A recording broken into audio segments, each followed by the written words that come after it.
இன்றைக்கி இடியாப்பம் செய்ய போகிறது எப்படின்னு பார்க்க போகிறோம். இடியாப்பத்துக்கு தேவையான அளவு தண்ணியை சூடு பண்ணி எடுத்துங்க. அதுலேயே உப்பு போட்டுங்க.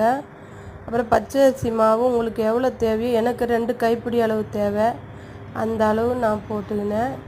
உங்களுக்கு எவ்வளோ தேவையோ அவ்வளோ போட்டுங்க. நல்லா கை விடாமல் நல்லா கிண்டி சப்பாத்தி மாவு அளவுக்கு நல்லா பிணைஞ்சி எடுத்துங்க. சூட்டோடு நல்லா பிணையணும். அப்போ தான் இடியாப்பம் நல்லா சாஃப்டாக வரும். ஒரு சட்டி எடுத்து அதில் கொஞ்சம் எண்ணெய் விட்டு இட்லி தட்டில் தடவி நல்லா எல்லா பக்கமும் வர மாதிரி தடவிக்கணும். தடவுந்து இடியாப்ப மாவு இடியாப்ப குழாயில் போட்டு இடியாப்பத்தை புழியணும். நல்லா புழிஞ்சி எடுத்துக்கங்க. நல்லா கொஞ்சம் குண்டாக இல்லாமல் நல்லா மெலிசாக புழிஞ்சி எடுத்துங்க.